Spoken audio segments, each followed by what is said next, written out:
Last time these two clubs faced off for the Lombardi Trophy, it decided the 2014 season with dramatic finish. Malcolm Butler, that iconic Super Bowl moment, intercepting Russell Wilson's pass at the goal line to deny the Seahawks back-to-back titles.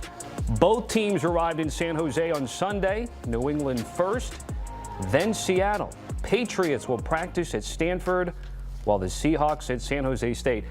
None of them want to dare to practice at the 49ers facility, Jenny Dell. Just bad juju, apparently, there out in Santa Clara at Levi Stadium. Both teams will be at opening night in the South Bay later today. Here's Mike Vrabel, head coach of the AFC champions, before leaving Foxborough to the West Coast.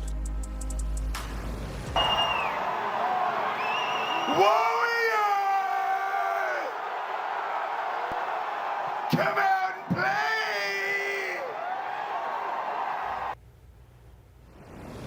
That was pretty good, wouldn't you say, Jenny? Yeah, that fired me up. He didn't extend that play, but it was pretty good, I'd say.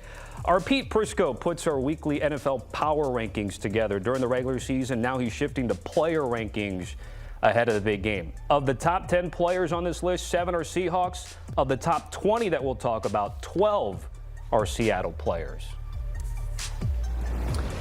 So let's bring in the aforementioned Pete Prisco, who will be keeping his Super Bowl streak alive when he gets to the Bay Area later this week, and someone who knows the Bay well. Ran Carthon joining us with any agreements, disagreements, thoughts about Pete Prisco's power rankings. So, Pete, let's start with number 1, Jaxon Smith-Njigba.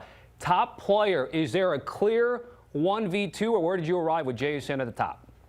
Oh, no, he's a clear one, and I don't think there's any question about that. By the way, before I get into the specifics of the rankings, I want to say this. I've been doing this for a long time.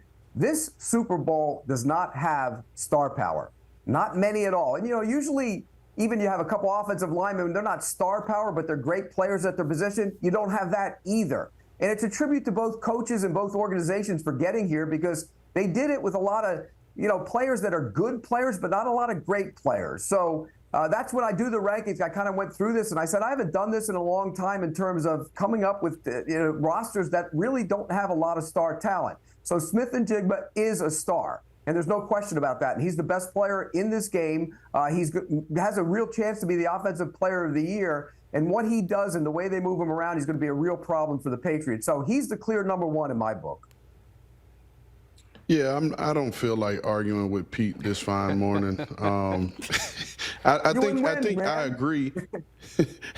I agree that Jaxon Smith-Njigba is one. I wouldn't say that it's clear and he's head and shoulders above everyone else, because I also think Drake Maye is a star, which I know we'll get to him next. But to Pete's point, I think the way that these two organizations, these two GMs have built these rosters and the way these coaches coach, I think is more of a testament to those guys. And one guy we don't talk about enough, even throughout this whole process, is Elliott Wolf and the job he's done in building this roster. There was a lot of people and players that they already had that were already here on the roster in New England.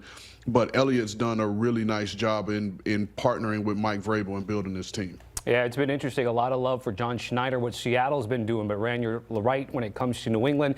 And now that you've worked a full season with Pete Prisco, we just know that he hates doing more work. Basically, he's saying Super Bowl 60, I had to spend more time working on this player rankings than I have in the past. Pete, you mentioned Drake Maye. Let's talk about the number 2 player on your list.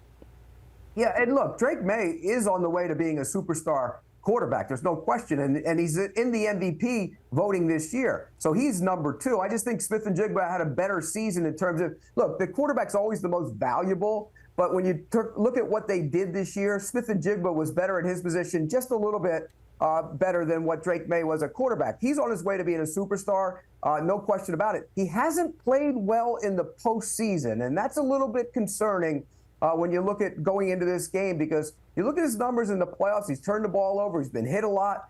He has run the ball, but he hasn't been effective as well in terms of throwing the football as he was in the regular season. So some concern, but he's the number 2 in this spot. Yeah, big fan of Drake Maye. I think we all are. And like Pete said, this guy's an MVP candidate. will likely finish in the runner-up in terms of the MVP candidate, but going into his third year next year, this guy's on the right track of being a bona fide superstar in the league. And to Pete's point about him not having played well throughout the playoffs, to me, this just sets up and reminds me a lot of Tom Brady's first Super Bowl. He wasn't asked Tom Brady wasn't asked during his first Super Bowl to lead the team and put him on his back. He relied on a good running game. He relied on a really good defense, and he had to just manage it and make plays when needed. And that's what I've kind of seen through Drake Maye, from Drake Maye throughout the playoffs. Drake Maye, with the win, can be the youngest quarterback ever to win the Lombardi at 23 years of age. Let's get to Davon Witherspoon, which is Pete Prisco's third-ranked player, top defensive player. Pete, was there a debate with him and Leonard Williams, a guy you had right behind Witherspoon at 4?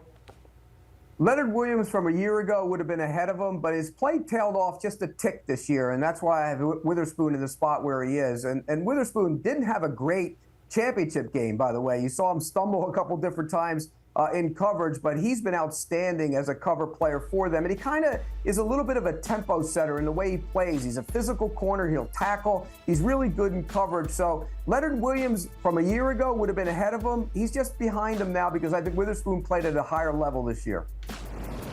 Yeah, I mean, Davon Witherspoon and Pete hit it. We're talking about a corner, and you're talking about a corner that's a tempo setter and a tone setter. If you go back to those great defenses that Seattle has had in the past where they had the Legion of Boom, their tone setter was Cam Chancellor, right? The big physical safety, 235-pound safety that had everyone fearing coming over the middle. Well, now you get that in a smaller corner. You get the same type of physicality, the same type of violence on contact out of Davon Witherspoon. And I agree with Pete. He is 100% the tone setter of that defense. Let's get to number 10. Sam Darnold gets into that conversation of top 10 player in this big game, Pete. Yeah, and look, he's earned the right to be there. And for all the critics, myself included, we wanted to see it again this year, and he showed us. So far, he's been outstanding. And there were moments where you sit there and you say, okay, is this when he's going to be Sam Darnold from last year at the end of last season with the Vikings? And it hasn't quite happened. And I think that's a testament to Clint Kubiak as a play caller, but also to Sam Darnold. He seems to have matured. He understands the passing game concepts a lot better, I think, than he did early in his career. And he's earned the right to be at number 10. And by the way, if he plays well and wins this, I think there's going to be a lot of people looking around this league going, how in the hell do we allow him to get to Seattle? No doubt. Those in Minnesota. Go ahead, Ran. No, for me, I would actually have him at number 8, just behind Byron Murphy. I think Byron Murphy is another guy that's a real stalwart for Seattle in this in their defense. But to Pete's point, Sam has earned the right to be here. He has played really well throughout the playoffs, which was a question coming into it. When he had a solid regular season, everyone was like, okay, well, he had a solid regular season before. Let's see what he does in the playoffs. Well, he's answered the call in the playoffs, but like Pete said, he's got to finish it here. And the trick for me, right, before we run him up the board, Pete, the trick for me is how well is he going to play outside of a Clint Kubiak system when Clint leaves to take the head coaching job with the Raiders. So the next offensive coordinator hire for Mike McDonald is going to really be crucial in seeing where Sam Darnold truly is at this point. Yeah, it could be a tremendous turnaround for Sam Darnold. Just ask the fans out in Minnesota if they'd still like him with the Vikings here as he gets ready for the big game. So we saw a graphic there. 1 through 10. Heavy with Seahawks, not too many Patriots. We go 11 through 20 now. Now, we saw Christian Gonzalez come into the top 10, Pete, but here we go. Starting to see more Patriots defenders as we take the top 20 into consideration. Yeah, when you look at that defense, look, Milton Williams at times has been a player who's probably been a little better player than where he's ranked right there, but the consistency isn't there for me. He's turned it up in the postseason, and he's one of those guys that can really wreck a game when he's motivated and when he's playing at a high level, and we've seen that in the playoffs last year. We saw that in the playoffs last year when he was with the Eagles. So there are guys on that defense. Carlton Davis is another guy. They pushed the top 10, but they were just outside it for me. Good defense, good players, just not a lot of star potential. Yeah, and I just think the way this Patriots team is built, I don't think you need superstars, right? You just need a ton of guys that are going to play their role to a high level. You go back to when Mike Vrabel was playing in that New England Patriots defense. there were no stars. Like, we had household guys that you knew the name of if you were fans of the game, but true superstars. They didn't have true superstars. They were just a collection of 11 men who did their job and played at a high level. Now, for me, if we're looking at the rest of these players that are in the top 20, for me, the two names that stood out where Pete had them ranked was Ernest Jones at 18 and Nick Emmanwori at 19. I would have those guys a little bit higher up. Particularly above like Morgan Moses and Carlton Davis. I think Morgan Moses' play has kind of fell off a little bit down the stretch, and he's really struggled, particularly against some of those speed guys. And then Carlton Davis has been a really good addition for them. But I think certain receivers give him trouble, and we've seen that throughout the back half of the season. But with where Ernest Jones is the leader he is, having over 100 tackles, 5 interceptions, making plays on the ball has really solidified the middle of this defense. And then the versatility of Nick Emmanwori, he is their Kyle Hamilton from that Baltimore Ravens defense, a guy you could put down in the box. He can be the big nickel. He can play the post, and it gives Mike McDonald and his defense the freedom to get their best 11 on the field. So I'll probably have those guys ranked a little bit higher. Yeah, Emmanwori didn't play enough for me. I mean, he missed a lot of time, but I see your point, and I think next year he'd be much higher on this list. As for Ernest Jones, look, I like Ernest Jones a lot, but I think Ernest Jones is one of those linebackers, makes a ton of splash plays, but at times in the day-to-day, he sometimes can get lost in the run game a little bit, and I think that could be a problem. So that's why I put him there. By the way, Carlton Davis, you're right. He was okay. It got better as the season moved along. He's played really well in the playoffs, though, and that's kind of why I have him up there where he is. So let's see if Ran has a disagreement as we get to the bottom third of the list, and it's Rashid Shaheed, which they got midseason, already showing us in the postseason. He can certainly deliver, Pete. You had him at 32 behind Garrett Bradbury and A.J. Barner. Yeah, and look, when you get down here, you can juggle around a little bit, move him up a spot. I just felt that, Shaheed is a field stretcher. He's also good in the return game, but he's not, it's not like he's the number 3 wide receiver, number 2 wide receiver in terms of putting up big numbers, and that's why I had him down there. Look, Bradbury, for all the criticism of Bradbury, and I've been one to criticize him, I don't think he's a big center, but he's really good getting out to the second level, and he fits in what they want to do in their run game. So that's why I had him ranked there. But look, you're splitting hairs when you get down in this spot.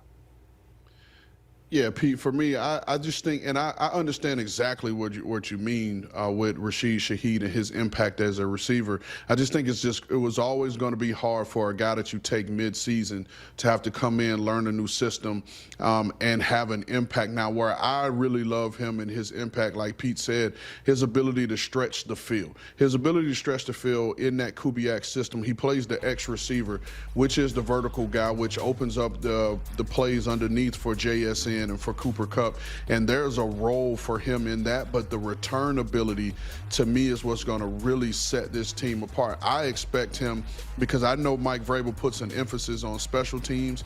Now, they're going to have to either kick the ball out of the back of the end zone to where he won't have an impact on the game, but I think if he's able to field the ball in play and get the ball within 3 yards deep of the end zone, I think Rashid Shaheed could have a real impact on this game, whether it's flipping the field and shortening the field for that Seattle offense in terms of the returns, or he has the ability to hit the home run and give them some unaccounted for points. That is a look at Pete Prisco's player rankings for the Super Bowl. Ran Carthon joining in as well. Fellas, certainly appreciate it. Catch that entire list on CBSSports.com. With the first pick, Ran is a co-host with Ryan Wilson. Make sure you scan the QR code, and we get ready for draft season. They are your go-tos for that.